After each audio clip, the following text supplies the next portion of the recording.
Joana Cabrera, muchísimas gracias por estar hoy en este espacio de Transbitácora. Muchísimas gracias por invitarme.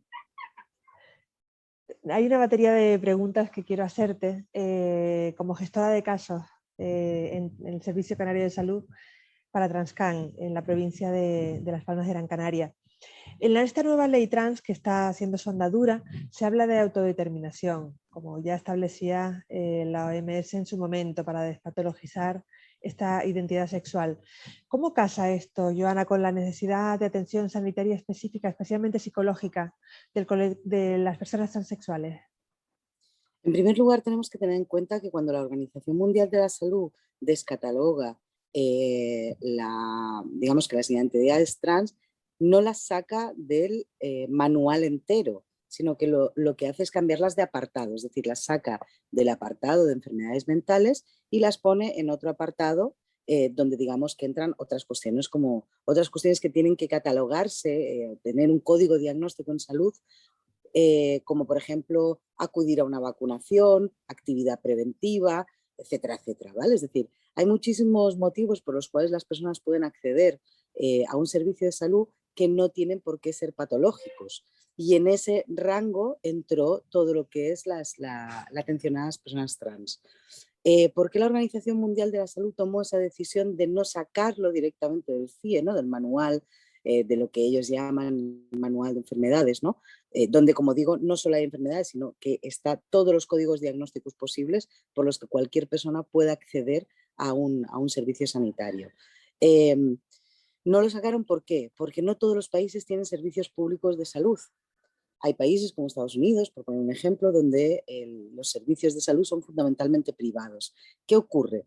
Que si no hay un código diagnóstico, y como digo, es un código dentro del CIE, o sea, un motivo por el cual acceder a un servicio de salud no está codificado ahí, entonces correrían en muchos países el riesgo a las personas trans de no poder acceder a un servicio de salud por no estar considerado un motivo por el que acceder al servicio de salud, aunque no sea una enfermedad. ¿De acuerdo? Ese fue el motivo, fue una gran discusión que tuvieron y tardaron mucho, pero ese fue el motivo por el que se hizo eso. ¿Eso qué quiere decir? Quiere decir que la Organización Mundial de la Salud contempla las identidades trans, que dentro de las identidades trans pueden haber motivos que generen una consulta al servicio sanitario y que eso tiene que estar cubierto. Otra cosa muy distinta es, por ejemplo, que tengamos que seguir aceptando que las identidades trans estén dentro del DSM, perdón, es decir, el Manual de Código Diagnóstico propiamente de Salud Mental de la Asociación Americana de Psiquiatría, que es básicamente el que se utiliza en todo el mundo para codificar todo lo que tiene que ver con cuestiones de salud mental. Y por desgracia seguimos viendo que la disforia de género está dentro del DSM. Es decir, donde hay que descatalogar es en el DSM, no en la Organización Mundial de la Salud.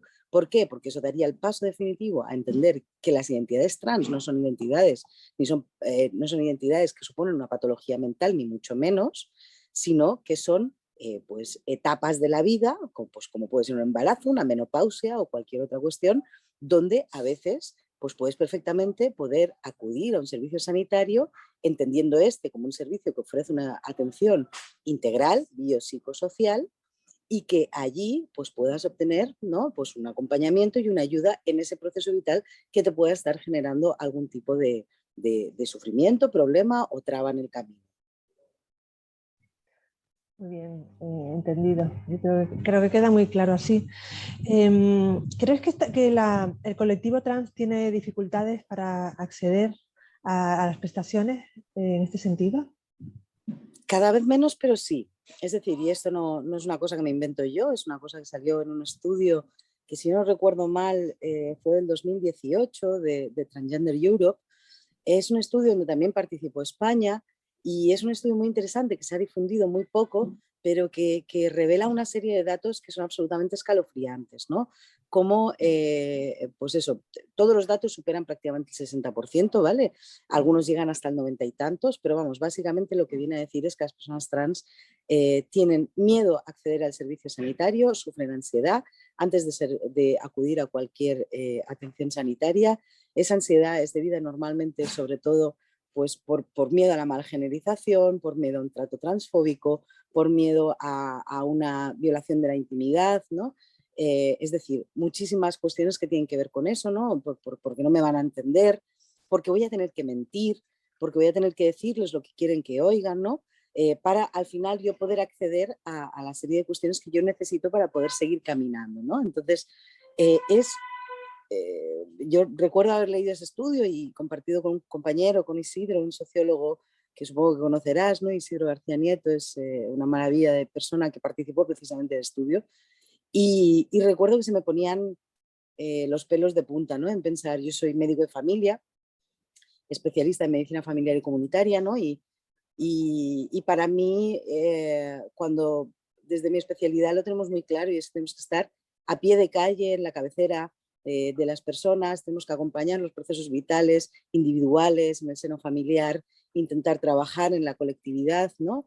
Social para que podamos tener una mejor salud, ¿no? Y podamos acceder, digamos, enfermar menos, pero sobre todo acompañar procesos de vida, ¿no? Entonces, desde esa perspectiva, a mí se me lava la sangre cuando veía que había muchísima gente que no podía acceder al servicio sencillamente porque dábamos miedo, ¿no?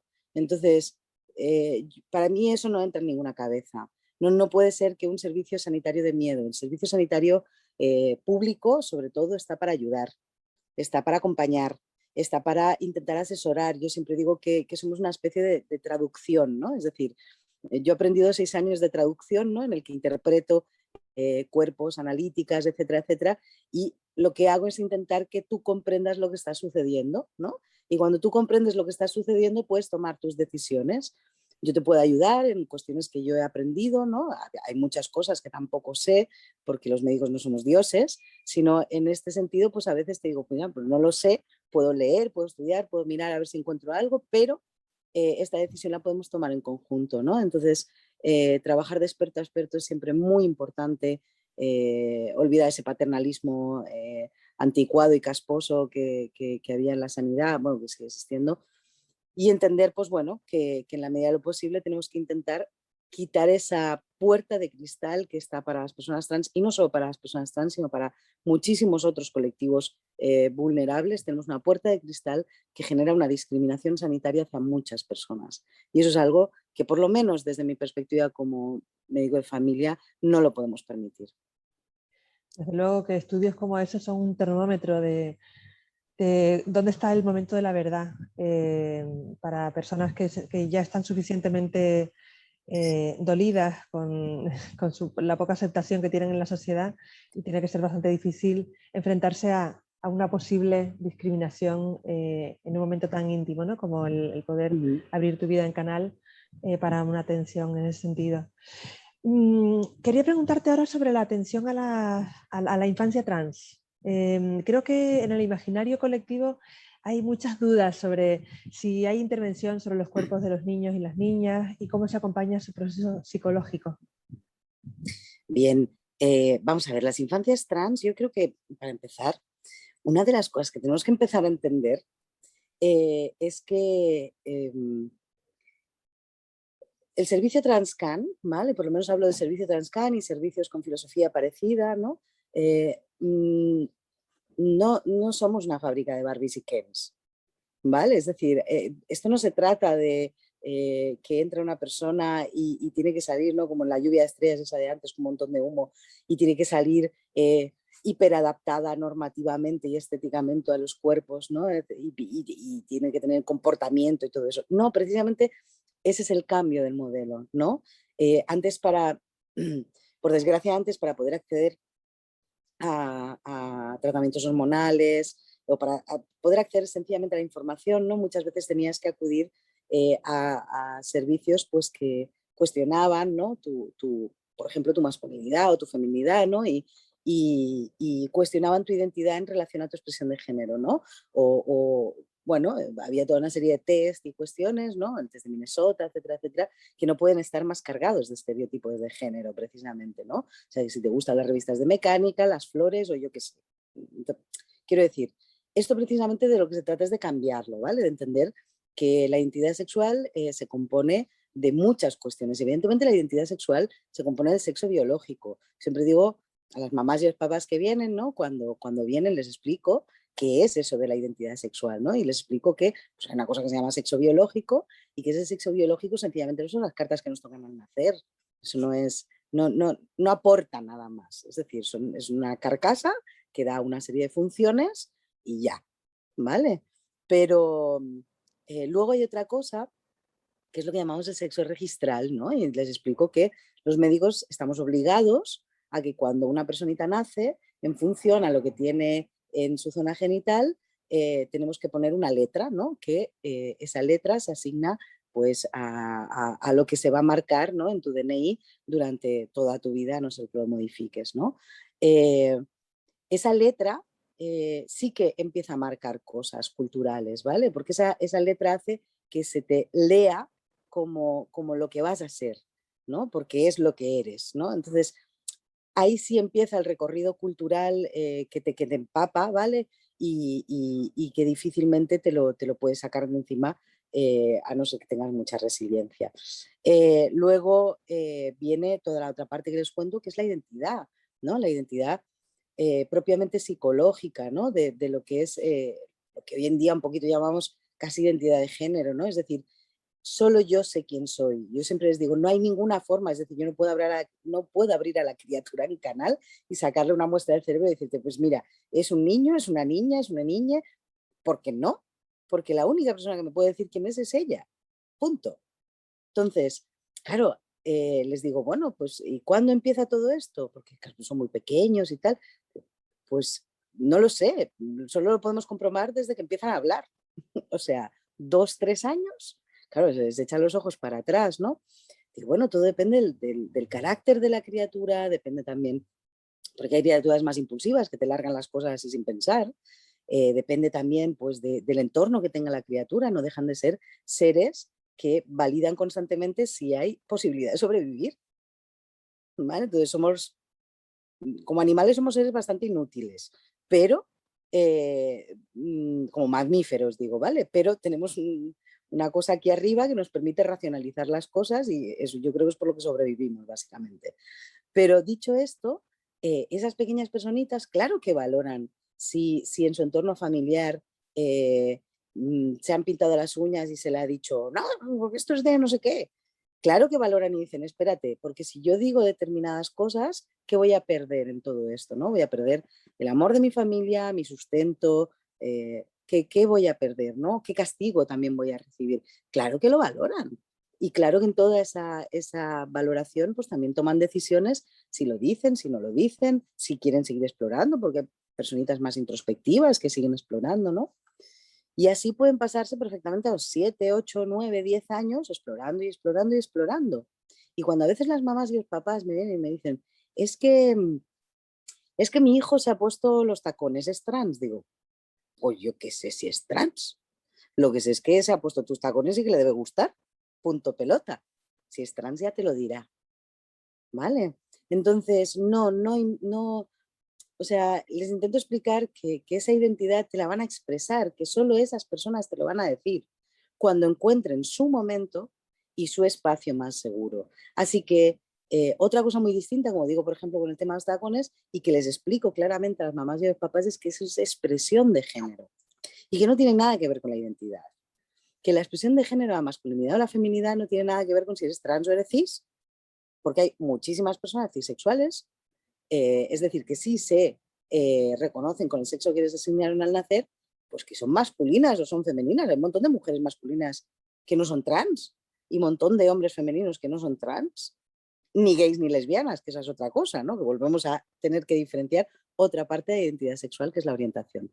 Cuando ya les explico todo esto y empiezan a entender dónde colocar cada una de su mare magno que están viviendo, entonces sí que les digo que evidentemente lo que hay que hacer es acompañar. Lo que hay que hacer es darles un acompañamiento abierto, es decir, vigilo siempre que tanto en el entorno familiar como en el entorno escolar, que son donde los menores se desarrollan, haya espacios de seguridad, es decir, que no sufran bullying, que no tengan espacios de agresión en casa, en fin, todo este tipo de cuestiones, pero cuando tú ves mamás y papás que acompañan perfectamente la experiencia trans de ese menor, pues que la acompañen.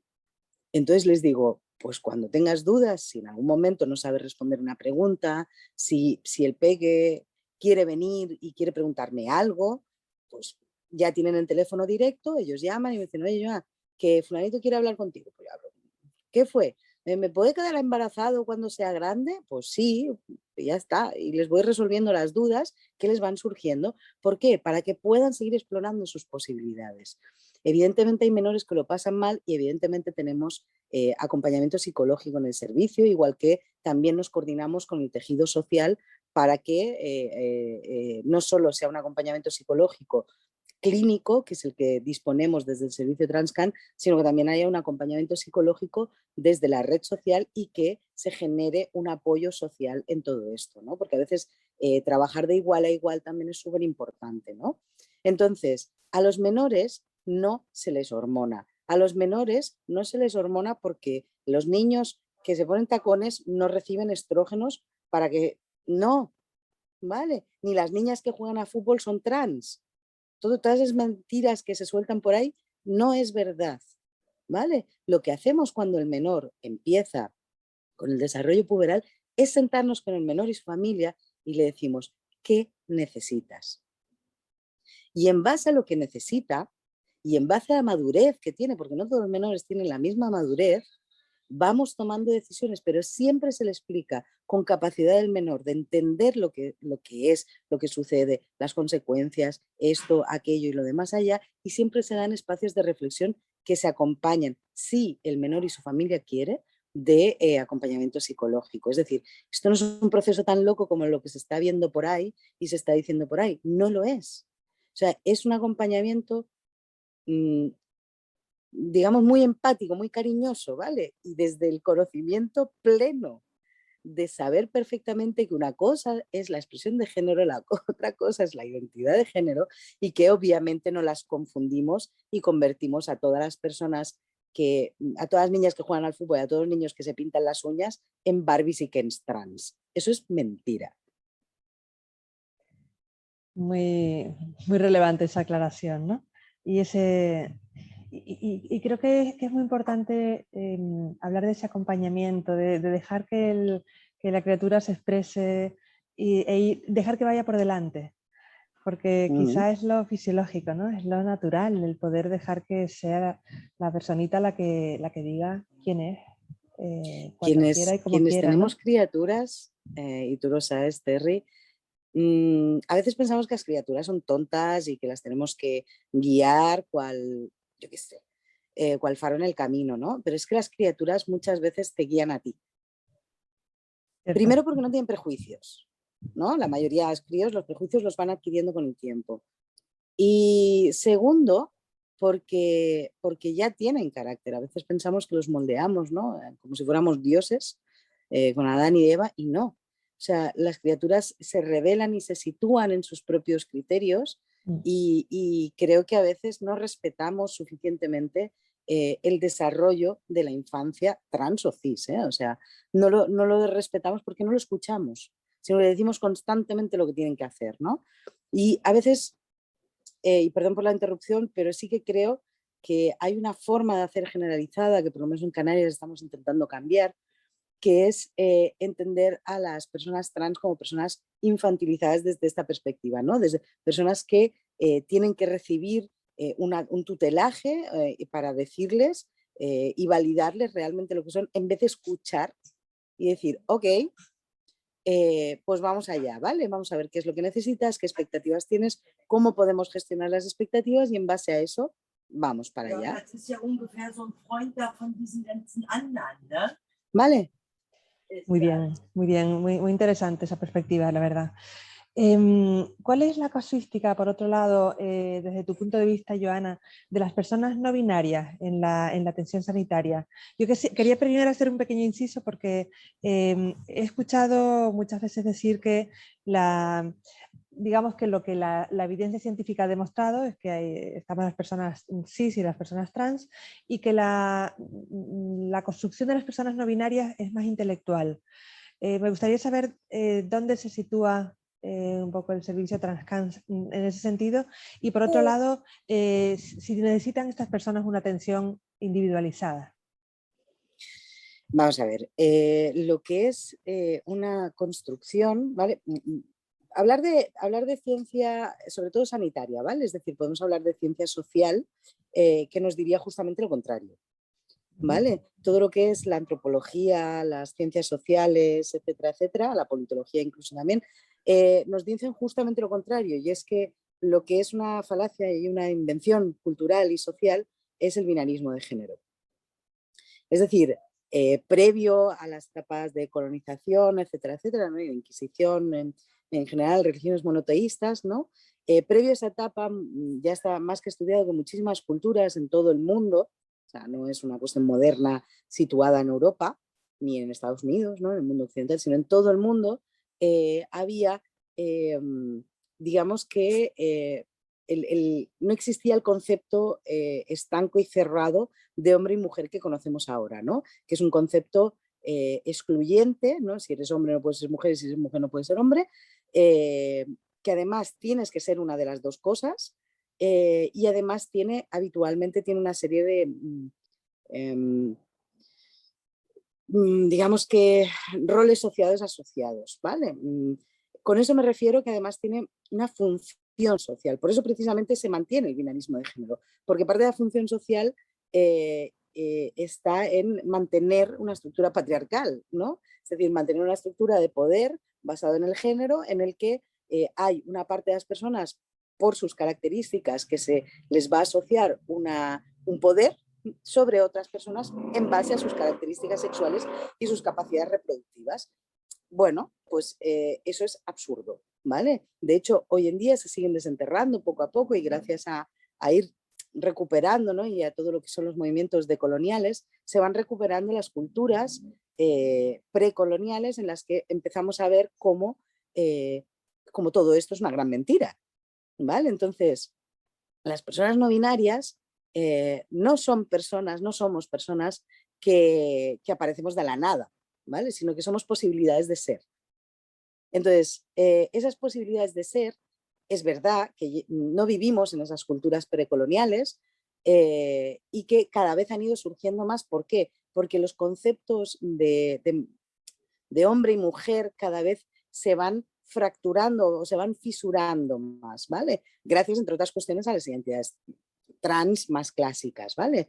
Entonces, esas fisuras que aportan desde las experiencias sociales y también desde los propios movimientos sociales, ¿no? Que van deconstruyendo los conceptos de hombre y mujer estancos y hegemónicos que entendemos, eso va permitiendo poco a poco que otras generaciones también vayan permeando y puedan vivir, sobre todo lo vemos en adolescentes, ¿no? En muchos adolescentes es donde más personas binarias puedes llegar a encontrar.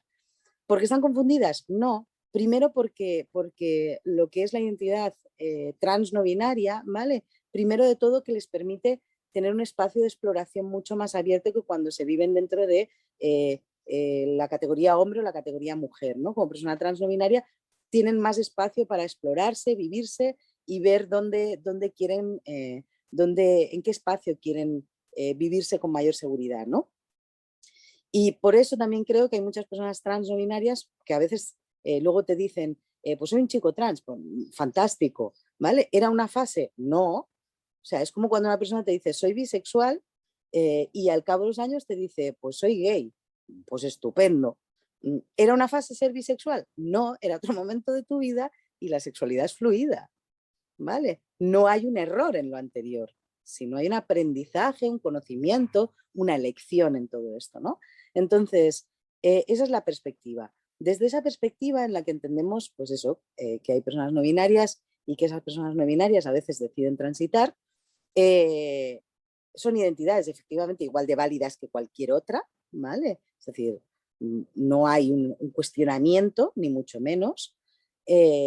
Otra cuestión muy distinta es que las identidades no binarias sufren mucho en el encaje social, vamos a decirlo así, ¿vale? Es decir, las personas transbinarias normalmente tienen un cuerpo a donde ir, no sé si me explico, ¿vale? Es decir, las personas transbinarias saben que para ser identificadas como quienes son hay una serie de rasgos físicos, ¿vale? Que están en la mente de la sociedad y que asocian eso o sea, a dirigirte a ti como a un hombre o como a una mujer, ¿no? Entonces, ¿qué pasa? Que las personas no binarias, eso es un problema, porque tanto en géneros fluidos como en agénero, en fin, etcétera, etcétera, genderqueer, etcétera, no hay un espacio como tal, ¿vale? Y el espacio que tú puedas generar desde tu propia expresión de género es muy violento. Es un espacio de constante violencia, ¿no? Como el que vivieron las mujeres trans en los años 70 y 80, ¿no? Por ejemplo. Ese espacio de alta violencia se puede vivir una temporada, supongo que en la adolescencia porque es esa etapa de rebeldía y tal, ¿no? Pero llega un momento en el que es un espacio difícil en lo laboral, difícil a la hora de ir a un gimnasio, difícil a la hora de decidir cómo te van a llamar tus hijos, yo qué sé, mil cosas, ¿no? Entonces es un espacio de muchísima dificultad. Entonces lo que hacen, yo muchas veces a las personas no binarias pues les hablo del ojo de Sauron que todo lo ve, ¿no? Y que hay como dos grandes cajas, siento ser tan estereotipada en esto, ¿vale? Como dos grandes cajas, la caja azul, la caja rosa, ¿no? Y que una persona cuando se sitúa ahí en medio, ¿vale? El ojo de Sauron que todo lo ve, que es básicamente todas las personas que tenemos alrededor generan una policía de género, ¿vale? O sea, te miran, te vigilan, no queriendo, evidentemente, sino se dirigen a ti en función de los aprendizajes hechos con los códigos de género, ¿no? Entonces, te van a colocar en un sitio o en otro, ¿vale? Es decir, en función de lo que ven, si a lo mejor no ven vello facial, ven pecho, ¿vale? Oyen un determinado tono de voz, se van a dirigir a ti en femenino y te van a colocar en esa caja. Si en cambio lo que ven es vello facial, no ven pecho, un determinado tono de voz, pues probablemente te coloquen en la otra caja, ¿vale? Bien, a las personas no binarias lo que les digo es, bien, hay que elegir qué espacio de seguridad es mejor para ti, ¿vale? Es decir, a veces el espacio de seguridad es en el que estás, o sea, en el cuerpo que te ha tocado y dices, bueno, pues hay cosas que puedo modular con la expresión de género para sentirme más a gusto y ya está. Pero en general los espacios donde yo tengo que entrar, pues un baño público, yo qué sé, espacios así sexuados, ¿no? ¿Dónde me voy a sentir mejor? ¿En un baño de mujeres, en un baño de hombres, ¿no? ¿Dónde voy a sentir menos violencia hacia mí, ¿no? Entonces, eso es lo que hay que decidir. Porque siempre les digo lo mismo, es decir, tú a tu espacio, a tu red, puedes hacer que tu red te respete como persona no binaria, etcétera, etcétera. Pero tú te vas a la panadería y cuando la panadera te nombre, yo qué sé, a mí en femenino normalmente, yo me voy a decir, mire señora, es que yo soy una persona no binaria, tal, no sé qué, no sé cuánto. Me he cansado.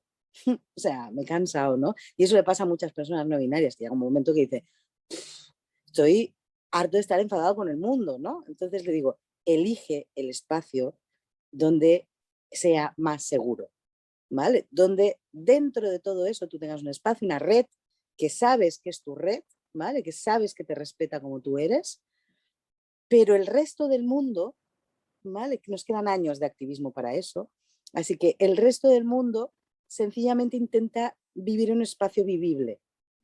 Y si para eso necesitas transitar o hacer una transición inicial, ¿no? Para ver cómo te sientes en ese tránsito y luego parar, porque de repente dices, no es donde yo me sentía bien, o sencillamente seguir el tránsito para adquirir una serie de características concretas, estupendo, ¿vale? Es así como lo enfocamos desde el servicio.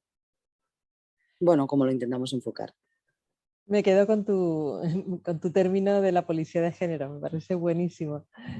Ayuda mucho a entender la presión en la que estamos y también ese enfoque que le das a intentar encontrar ese espacio de seguridad, porque es cierto que no es, a mí por lo menos me resulta lo más difícil de todo estar en el medio y no definirte, porque es muy difícil decir a los demás cómo te tienen que tratar, sobre todo personas a las que vas a ver una vez en tu vida, ¿no? Y bueno, está muy bien el encontrar soluciones que te permitan habitarte bien y tener la menor violencia posible en tu relación con la sociedad, ¿no? Pues Joana, te agradezco muchísimo esta entrevista, creo que aportas un montón de luz y Qué además guay. de una manera muy, muy integradora. Creo que es un mensaje que puede tranquilizar muchísimo a quien lo escuche, ya sea la madre, el padre de una persona trans o simplemente con hábitos, con gustos, con expresiones de género diversas, y también pues como personas trans adultas que a veces no sabemos muy bien dónde ponernos, y que todo a veces es más fácil, sobre todo cuando piensas fuera del folio, ¿no? Cuando no te ciñes, no te constriñes demasiado y amplías un poquito las perspectivas. Me quedo con ese mensaje y bueno, te mando un abrazo fuerte. Igualmente, y muchas gracias, porque al final es muy importante que a veces yo estoy en una consultita encerrada ahí y puedo transmitir este mensaje a personas muy concretas, ¿no? Que por suerte o por desgracia han terminado ahí, ¿no? Pero sí que es importante porque la pandemia ha generado mucho dolor y mucho dolor psicológico también, ¿no? Y estoy viendo a mucha gente sufriendo. Mucha gente sufriendo, mucha gente haciéndose daño, mucha gente pensando que no hay luz al final del camino, que nadie las va a entender, que no van a tener opciones, ¿no? De tener una vida digna y una vida felizmente vivible, ¿no? Y este tipo de canales, aunque voy con el agua al cuello siempre, pero son absolutamente necesarios. ¿Por qué? Porque hay que hacerles llegar a todas esas personas pequeñas o grandes que sí, que hay luz al final del camino, que a veces podemos estar un poquito saturados, ¿no? En los servicios y no llegar todo lo que quisiéramos y al tiempo que quisiéramos, pero hay luz al final del camino, hay posibilidades.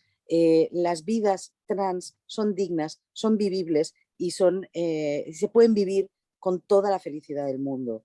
Lo que pasa es que a veces pues hay que, como todas las etapas de la vida, como es una maternidad, como es una pérdida de un ser querido o de un ser no conocido, ¿no? Cualquier etapa vital siempre genera un aprendizaje y el aprendizaje a veces es doloroso. Pero que sea doloroso no tiene que hacerte llevar a pensar que no valemos la pena, que no debemos ser felices, que somos monstruos, no. O sea, yo siempre digo que esto de la disforia de género, bueno, pues es una forma de nombrar cosas, ¿no? Yo siempre hablo de incomodidades, hablo de